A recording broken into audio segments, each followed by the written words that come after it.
may pambayad ka sa mga syempre, the bills will not stop. Yung ating mga monthly expenses talagang that's normal. That's why we're working kasi meron tayong mga binabayaran like the apartment, yung mga utilities natin. Guys, nung panahon na ako ay nasa bahay lang dahil hindi nga tayo pwede pumasok, limited ang ating mga gawain. Ano nga ba yung feeling na nandun sa bahay na gusto kong maglinis, gusto kong mag-general cleaning? Alam nyo naman, mommy tayo, mommy of 5.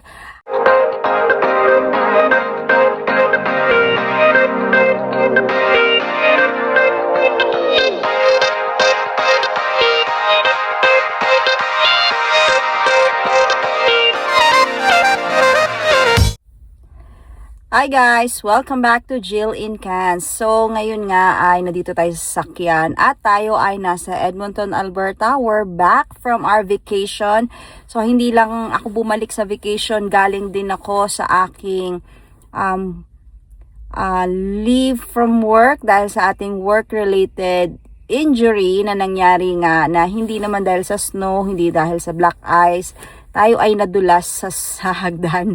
No, so nagkaroon po ng fracture ang aking left foot, fracture and avulsion, at ngayon nga ay bumalik ako sa aking doctor for the x-ray appointment at ito yung second x-ray. So yung first is nakita natin na nagkaroon nga ng fracture, no. So yung top of my left foot, nandun yung fracture niya. And then ngayon nga over 6 weeks na tayo na nangyari yung accident na yon, ay nag-x-ray ulit tayo ngayon at nag-heal na yung part na yun, guys. So nag-heal na yon, but sabi ko kasi after the vacation meron pa rin ako nararamdaman sa bandang taas ng ankle, dito sa top of the foot. So ito yung x-ray niya, ito yung break na nakikita nyo, yan yung hindi pa siya nag-heal,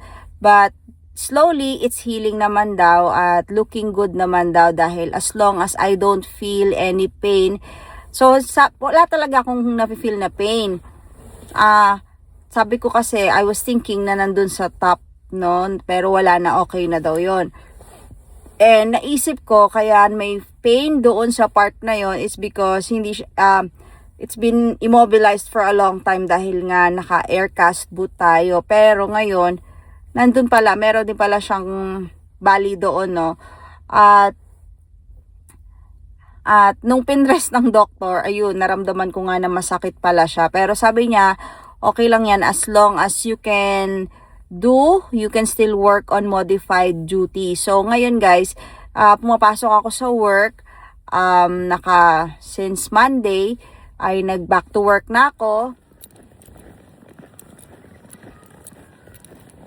Back to work. At ang aking foot na yan ay okay naman siya. Hindi na ako naka-air cast boot pagpapasok ako. Although yung shoes ko is hindi masyadong tight on top, no. So para hindi pa rin maglagay ng pressure doon sa top of my foot. So ayun. Ang maganda, guys, nakakapasok na ako and it's unmodified. Nakakapag-drive na rin ako. So magandang balita 'yon na nakakapag-drive na ako ngayon kasi itong sasakyan namin kailangan ng aking left foot dahil naka-foot brake pa tayo dito sa car na ito. Kaya ayun, buti naman kaya na yun, guys. So modified tayo, wala mo nang pushing or lifting ng heavy things, tapos hindi tayo masyadong magtatagal na nakatayo. Although nangyayari na ngayon na minsan matagal nakatayo, kaya ko naman, pero syempre kailangan pag napapagod na ako ay pinapahinga ko din yun, guys. At ayun, so far yung work ko naman is very supportive kasi kasama yan dahil ngayon nga nandito pa rin, covered pa rin tayo ng WCB. So yung aking doctor's appointment is paid by the WCB dahil tayo ay ang company natin ay kasama doon sa yan. So I think lahat naman ng mga companies ay kasama sa may WCB, especially sa mga high risk na sa mga high risk na na work. Ayan, at kasi government naman ito, program ito ng Government of Canada, yung Workers' Compensation Benefit. So, sabi niya, so para hindi ka na bumalik ulit dito for the x-ray, ang hirap ng parking do sa sa clinic na yon, ang hirap ng parking. Sabi niya, para hindi ka na bumalik, since dalawang x-ray naman tayo, ay pwede nang I can put you on a list for a phone call. So tatawagan na lang niya ako for follow-up and titignan namin. And until naman, I think 3rd week of March is covered pa rin ako ng WCB for my physiotherapy. So twice a week ay nagpupunta pa rin ako sa aking physio. So ngayon na nag-doctor nga tayo, ay meron akong bagong update sa aking physio. So at least kasi yung physio, iba din yung ginagawa niya, and the doctor can see what is really happening. The physio can give exercises, yung mga treatment, ganyan. Ayun, so they work hand in hand. So ayun, maganda yung benefit na ito ng WCB, no, kasi yung mga expenses nito ay covered ka. At yun, akala ko din pala, kasi meron din kasama yung mga mileage, mga prescription, katulad ng mga Aircast boot, paid yon ng WCB. Tapos kung may mga medications, tapos yung mileage. So itong doctor ko ay medyo malayo sa akin, like 16 minutes drive, so malayo na din siya. Tapos from work ko kanina, galing akong work to that doctor ay 24 minutes drive, so malayo siya, no. So akala ko, so dahil may nakalagay doon na mileage, ayun, so nilagay ko siya sa report na mayroon akong mileage, kasi yung physio ko naman is just 3 minutes drive, so sobrang lapit lang. Ayun, sabi sa akin, hindi pala covered ng mileage yon, dahil ang kino-cover is if it's outside the city. So yun guys, so kung meron kayong ma-experience tungkol sa WCB, yung mga covered nito or hindi siya covered, so yun ang hindi niya covered. So if it's outside the city, covered siya. So pero kung inside the city lang naman, hindi pala siya covered, kahit na 30 to 40 minutes yung drive mo, ay hindi siya covered. Ayun, so yun yung nalaman ko dito. At ang maganda dito sa WCB is, bukod sa may contact ka na agent na every now and then nag-i-email kayo, ay meron pang app na kung saan makikita mo yung mga transaction, yung mga medical records mo ay nandun din. Tapos kung kailan sinend yung yung payment sa'yo, yung benefit mo, no? So yun yung sweldo mo. Actually matatanggap mo yung exact same sweldo mo kahit hindi ka nag-work while you are on recovery, and it starts on the day of your accident. So kasama yun siya doon. So importante na once accident happen to us, habang tayo ay nasa work, ay talagang i-report natin ito sa ating employer, and they will also report that. So and yun, and then WCB will take care of that. They will communicate sa doctor and to your employer kung paano yung recovery mo. So ang maganda dito ay talagang they really want you to be healed, to be recovered, and that you will be going back to work on yung full scale na work mo na. So talagang maganda na hindi tayo yung basta nababalik na sa work kahit hindi pa tayo ready. And on top of that, syempre, you get your pay kahit na nasa bahay ka na nagre-recover. At least may peace of mind ka na may pambayad ka ng mga bills, may pambayad ka sa mga syempre, the bills will not stop. Yung ating mga monthly expenses, talagang that's normal. That's why we're working, kasi meron tayong mga binabayaran, like the apartment, yung mga utilities natin and others. So talagang kailangan, and maganda talaga na yon, hindi ka magsasuffer mentally saan mo kukunin yung pambayad, dahil naiisipin mo lagi na wala kang sweldo, wala kang kikitain dahil nasa bahay ka. So because of WCB, ayun, maraming salamat talaga. Ang ganda ng programa na ito ng WCB ng Canada, no. Ayun, so, tignan natin guys, ngayon nga pagbalik ko dito sa Edmonton ay sumalubong ang malamig na snow. So, freezing. So, talagang snowing na naman siya for 2 days. At yun, 7 a.m. ang aking shift for 3 days. Kaya talagang minsan pag uwi ko ay medyo pagod na tayo. Although, very light lang naman yung ating work. Pero, syempre, dahil naninibago pa yung katawan natin, dahil we are still, yun, hindi pa talaga fully healed, no? Although, I can do the work, but, yung mga bones ay kailangan pa niyang totally na, ayun, magsama yung mga naghiwalay na bones. Ayan, so, guys, nung panahon na ako ay nasa bahay lang dahil hindi nga tayo pwede pumasok, limited ang ating mga gawain.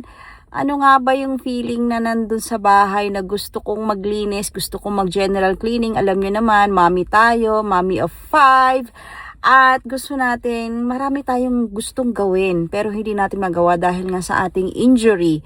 So, actually guys, it's also a blessing na nangyari din yung injury na yon because it gave me time to parang to slow down and pause, which I think most of the people living here and working here in Canada is talagang they really need it. Although, wag naman sana through an accident, no, para makapagpahinga tayo.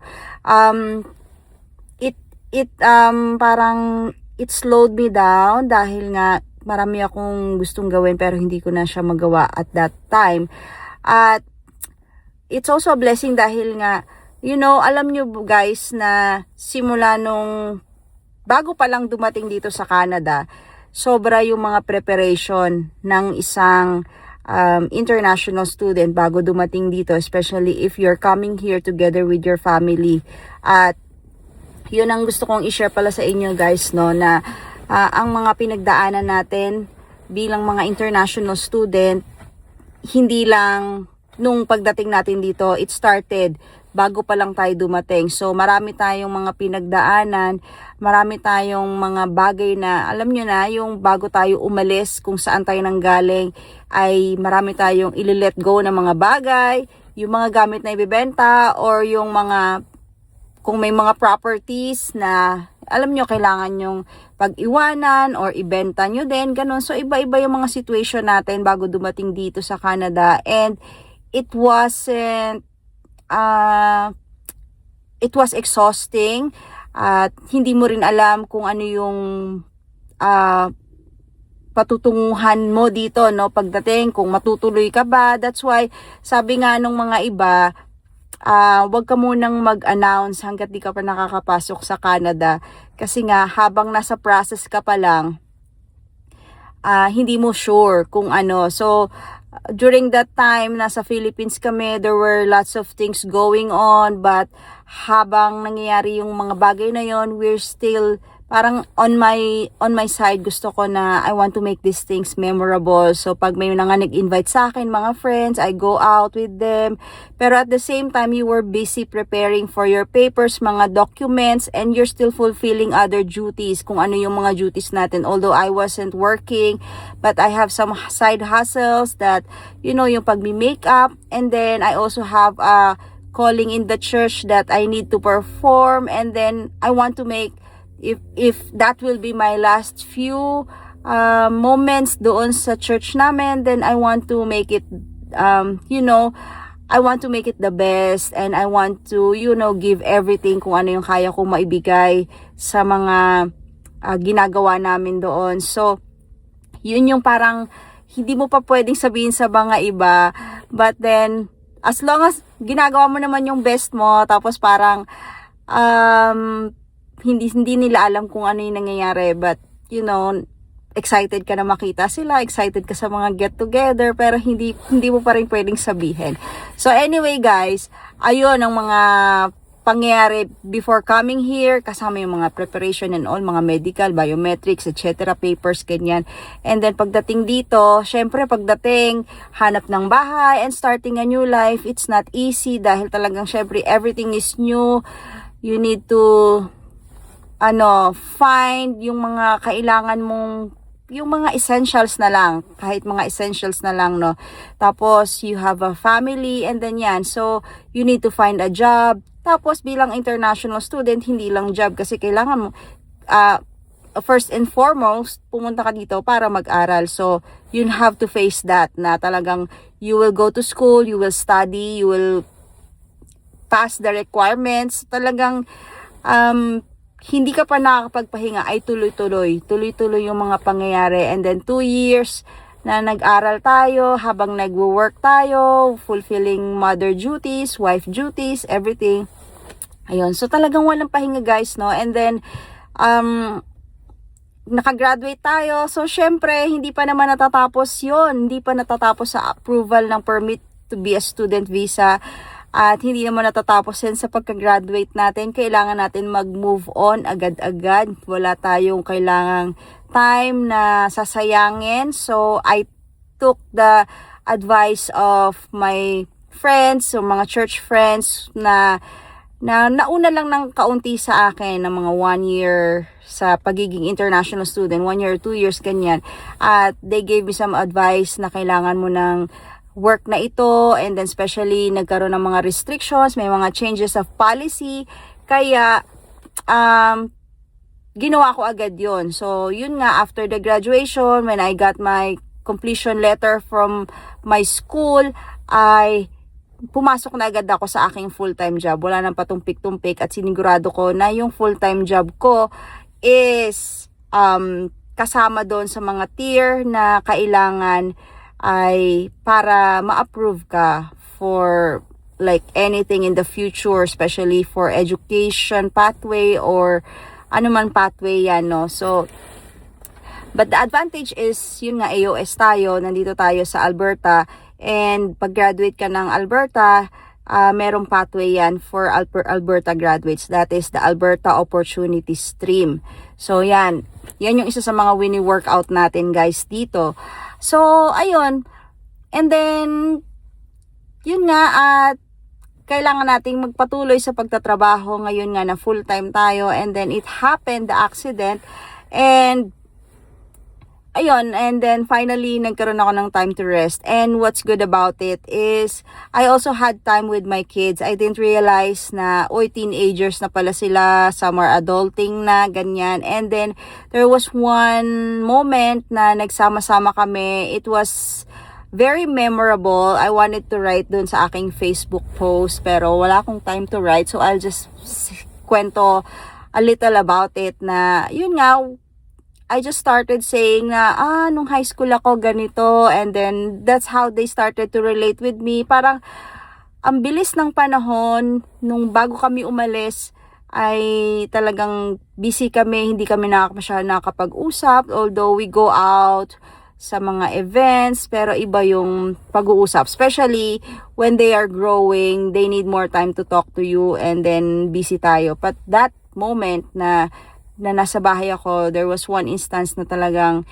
nakapag-usap kami, and it was one of the most memorable talaga, kasi parang first time kaming nagstay together, and we laughed.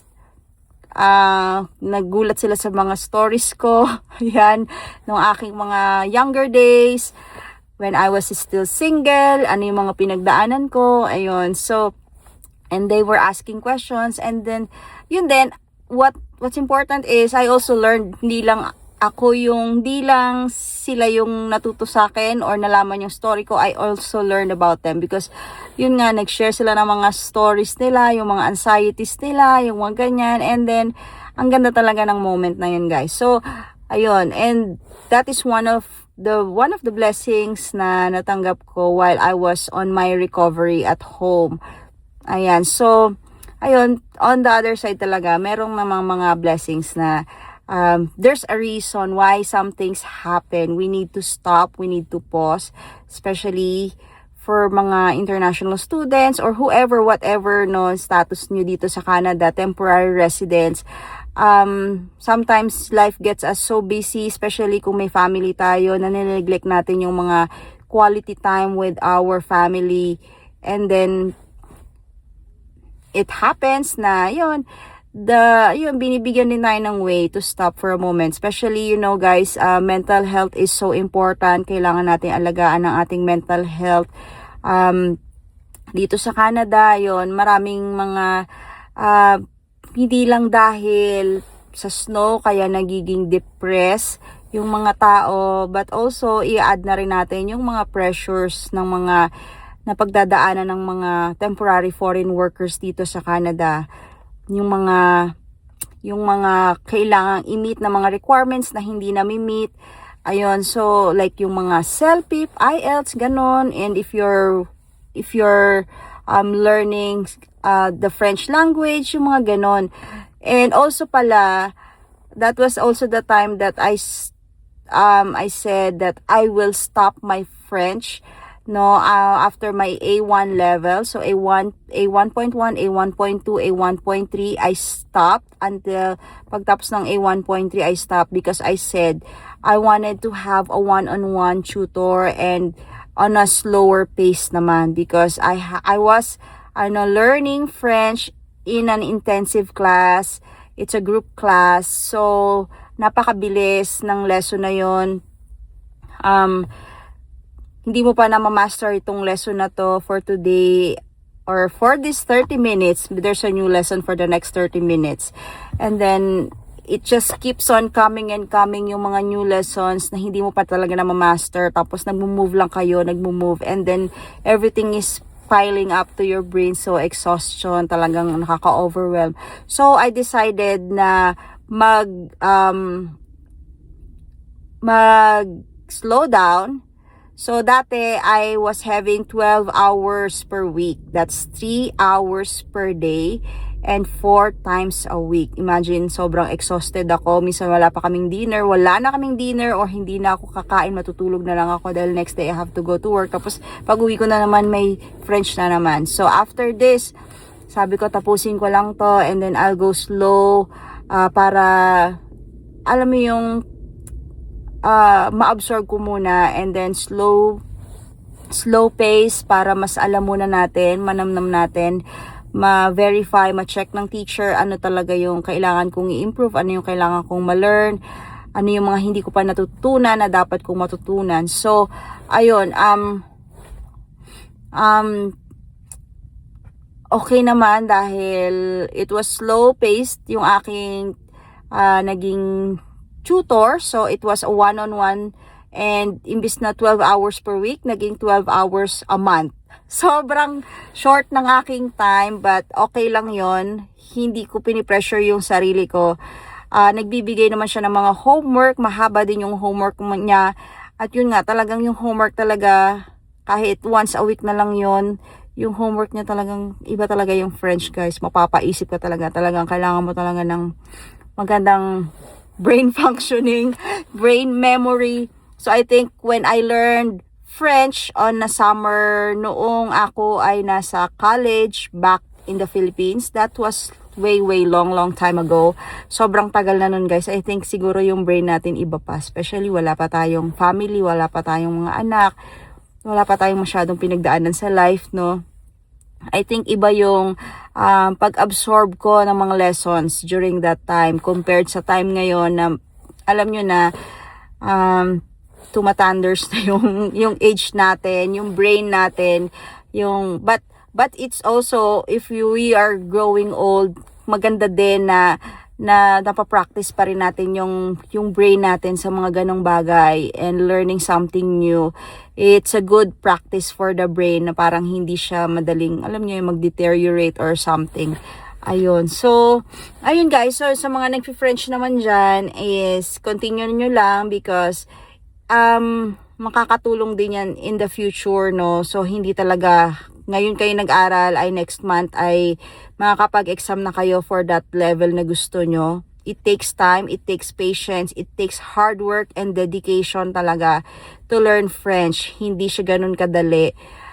But it can happen because na-inspire nga ako sa mga nabasa ko sa Facebook group ng French learner, Filipino French learner, na talagang they passed the exam at dahil doon ay na-draw sila for PR, especially ngayon guys.